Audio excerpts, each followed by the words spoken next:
Okay, I'm gonna go with the direct indirect one, and you might have to ask this part.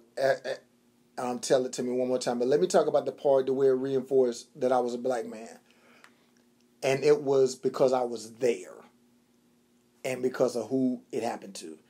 My grandfather, born in 1905, grew up down there in South Carolina, and took me and showed me the plantation that him and his family lived on, that they had to be moved from because when he was a little boy helping a white lady to move a bed, he dropped it, and he said they sold his whole family to another plantation. This is my grandfather telling me the story. But let me get to what happened that I saw. So I just wanted to say that so you can understand his mindset. So we at the gas station, and back then I was a little boy, maybe 7, 8. And I remember sitting in the back seat. My grandfather got to the pump, and you ding ding, and they'll come out. And my grandfather went on here and grabbed the pump and got ready to put in his car. And my granddad at this point is like 70-some years old. And the white young man came out and said, "Boy."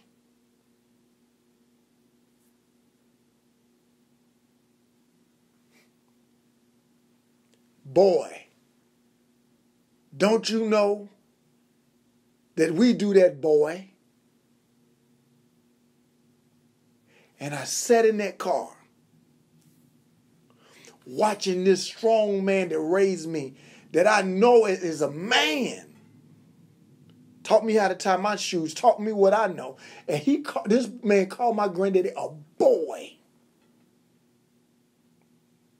And I watched my granddaddy put his hand in his pocket where I knew his knife was. And I saw his hand moving, and I know he was unworking it. But then I saw this man, my granddaddy, look back in the car, me sitting in the back seat, and take his hand out of his pocket. Because at that moment, he had to choose to be a boy. Because the man wanted to cut his throat. We ain't on the plantation. You ain't gonna embarrass me in front of my grandboy. But yes, sir. And let the white man pump the gas. And he came and sat in the car. Didn't say nothing all the way back home. That, for me, let me know. Didn't have no problem with my granddaddy. As I got older, I didn't understand it. But when I got older, I said, wow. And he was gone. I never got to tell him. Why did I? Because I called him Daddy. Why did I? What did they ask him? But I remember him looking back at me. I knew what was in that pocket because he always used to show me how quick he could get it out. But in that moment, yes, sir.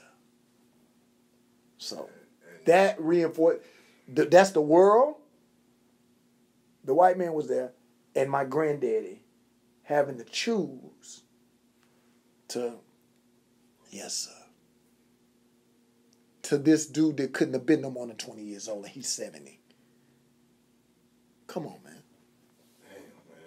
Come on, man. That's man, yo. I could go on, man. I could go on and tell you that I've been in a part of town counseling nowadays as a counselor, not dressed in the Jordans or whatever. It wouldn't have mattered if I had on Jordans, but had on a button-up shirt, nice, wingtip shoe, clean. Go in a store and be asked, "What do I want?" By the way, because I'm in Ballantyne. What, may I help you? Dude, I'm in Circle K. I'm trying to buy me some water. Yeah, I'm getting some water. Oh, okay. I'm completely dressed. That ain't no different than, boy. He might well say, "Boy, what you doing in here?" We in 2018. And you gonna follow me dressed immaculate. Nothing about me that saw me getting out of a nice car to come in here. And you gonna ask me what I want? A bottle of water. Well, I'm supposed to say bottle of water, sir? So yeah, that's how the world has reinforced it, and that's how I saw. And for me, not that my granddaddy meant me any harm, but he reinforced it by, yes, sir. And the craziest thing about that is he was put in a terrible predicament because he didn't know how you would take that. But also, he had to be strong enough to be a boy not to get you home. Right. Because there ain't no telling what would have happened. He would have slit that dude's throat. You see what I'm saying? Yep. So the dynamics of that story is crazy right there, man. Yeah. It's like, that's a lose-lose situation. Yeah. You know what I'm saying? Yeah. Like, so if he would have killed the man in front of you or something like that, got a squabble in front of you, what would that have done to you? Then he like, you know what, I want to make sure my grandson's safe. I be the boy today. What that done to you? Right. So either way, the situation was a bad situation. Right. You know what I'm saying? So you can only do what you feel is right. So when Stiller, you know, me, if you weren't there, the reason he looked back, that was his confirmation. Like, you know what? I ain't gonna cut this man, yo. Right. Because I got my little me right here. Right. You know what I'm saying? Right.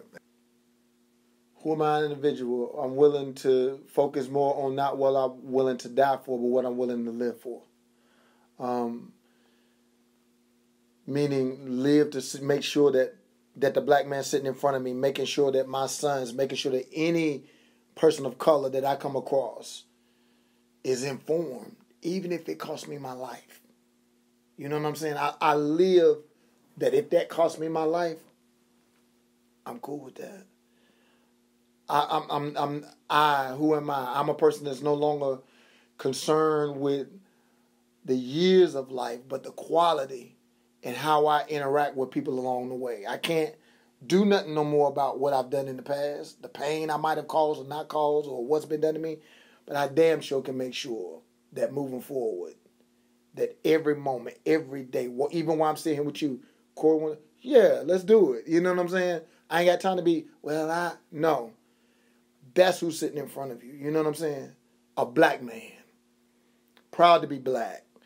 Understanding that, some of my ancestors was in chains, but some of them chose to jump overboard rather than to be in chains. I got to have that mindset. That's who this is, sitting in front of you.